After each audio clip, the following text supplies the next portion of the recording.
Hello students, ये हमारी worksheet है, वर्कशीट नंबर 2। और ये वर्कशीट क्लास 6 के स्टूडेंट्स के लिए है।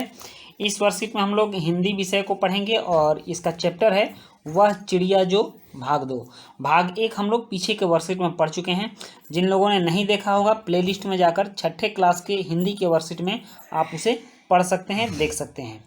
तो चलिए हम शुरू करते हैं। वह चिड़िया जो कविता का शीर्षक है और इस कविता के लेखक हैं श्री केदारनाथ अग्रवाल जी, ठीक ना। और केदारनाथ अग्रवाल जी ने बहुत ही मनोहर एक छोटी सी नीली चिड़िया के बारे में इस कविता में बताया है और वो चिड़िया काफ़ी प्यारी भी है। चिड़िया वैसे सारी चिड़िया प्यारी होती हैं। आप किसी भी चिड़िया से अगर आपकी दोस्ती हो जाए, आप तक आने लगे, तो आपको बहुत अच्छी लगने लगती है। तो बच्चों, पिछले कार्यपत्रक संख्या 1 में हमने जाना कि वह चिड़िया जो कविता के कवि श्री केदारनाथ अग्रवाल जी हैं, चिड़िया दूध से भरे अनाज के कच्चे दानों को चोंच मारकर बड़े चाव से खाती है।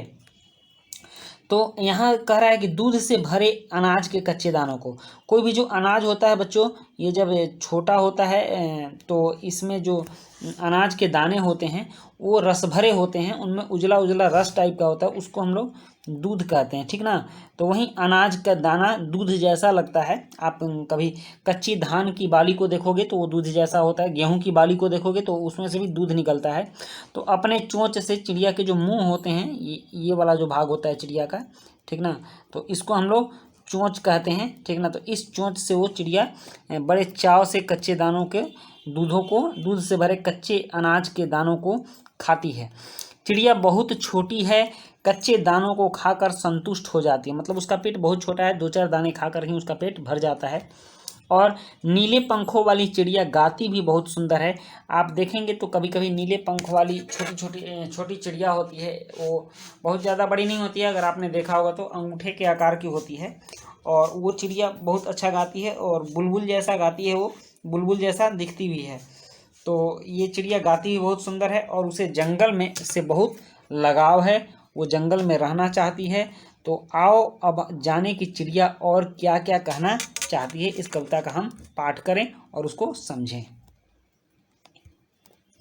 यहाँ कवि लिखते हैं कि वह चिड़िया जो चोंच मारकर चढ़ी नदी का दिल टटोलकर जल का मोती ले आती है, वह छोटी गर्वीली चिड़िया नीले पंखों वाली मैं हूँ, मुझे नदी से बहुत प्यार है।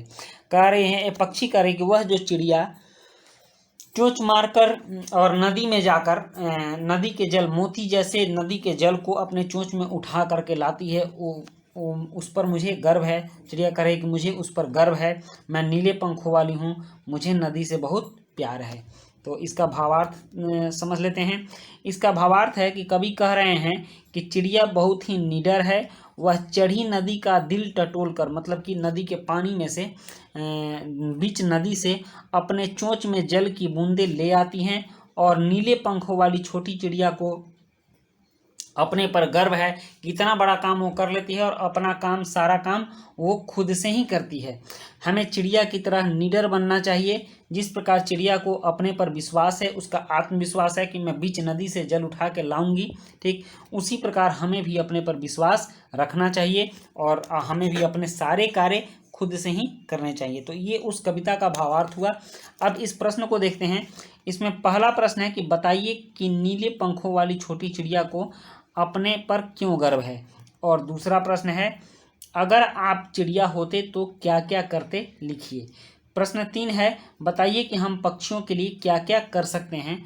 और प्रश्न 4 है, आपने कौन कौन से पक्षी देखे हैं, उनके नाम लिखिए। तो पक्षी तो हम लोगों ने बहुत सारे देखे हैं, तो उन पक्षियों के हम नाम लिखेंगे तथा अपने मनपसंद किसी एक पक्षी का चित्र भी बनाना है, इसमें चित्र बनाना है। और 5वां है कि कविता को याद करके अपने माता पिता, भाई बहन या अपने मित्र को सुनाइए।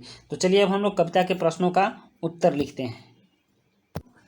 पहला प्रश्न है कि बताइए कि नीले पंखों वाली छोटी चिड़िया को अपने पर क्यों गर्व है, ठीक। तो इस प्रश्न का उत्तर है, नीले पंखों वाली छोटी चिड़िया को गर्व है क्योंकि वह अपना कार्य स्वयं करती है और वह निडर भी है, ठीक।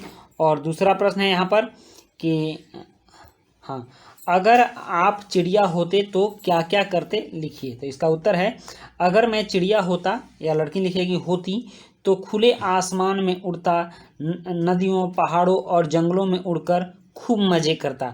और सबसे बड़ी बात तो ये है बच्चों कि आप लोग को स्कूल नहीं जाना पड़ता और पढ़ना भी नहीं पड़ता अगर आप चिड़िया होते तो। ठीक, तो नेक्स्ट देखते हैं तीसरा प्रश्न क्या है। और तीसरा प्रश्न है कि बताइए हम पक्षियों के लिए क्या क्या कर सकते हैं। तो इसका उत्तर है पक्षियों के लिए हम अपने घरों की छतों पर कुछ अनाज के दाने तथा पानी रख सकते हैं ताकि उन लोगों को खाने को मिल जाए और पीने को पानी भी मिल जाए। इसके लिए दूर दूर तक उनको उड़ना नहीं पड़े। तथा पक्षियों को पिंजरे में बंद नहीं करने का संकल्प लेकर उन्हें आज़ाद जिंदगी दे सकते हैं। ये सब काम हम पक्षियों के लिए कर सकते हैं। और चौथा प्रश्न है कि चौथा प्रश्न है आपने कौन कौन से पक्षी देखे हैं, उनके नाम लिखिए तथा अपने मनपसंद किसी एक पक्षी का चित्र बनाइए। तो उत्तर में मैंने लिखा है मैंने तोता, कबूतर, मैना, कौवा, हंस, मोर, गौरैया तथा कोयल देखा। बहुत सारे पक्षी देखे हैं और इतने का लिखा। और मेरा मनपसंद पक्षी है तोता, मैंने इसका नाम भी लिखा है मिट्ठू। और देखिए मैंने इसका एक चित्र बनाया है, आप भी चाहें तो इसका चित्र बना सकते हैं, बहुत आसान है तोते का चित्र बनाना। ठीक, तो मुझे तोता सबसे प्रिय लगता है इसलिए मैंने तोते का चित्र बनाया। नेक्स्ट प्रश्न है कि कविता को याद करके अपने माता पिता, भाई बहन या अपने मित्र को सुनाइए। तो ये आपको खुद से करना है, आपको कविता को याद करना है और अपने माता पिता और अपने मित्रों को सुनाना है। तो इस तरह से बच्चों आपका ये वर्कशीट कंप्लीट हुआ। तो मिलते हैं हम लोग नेक्स्ट वर्कशीट में। और अगर ये वर्कशीट अच्छी लगी हो तो आप लोग इसको लाइक, सब्सक्राइब, कमेंट जरूर करेंगे। अगर चैनल को सब्सक्राइब नहीं किए हैं तो सब्सक्राइब जरूर करेंगे। तो नेक्स्ट वर्कशीट में हम लोग मिलते हैं। Bye bye.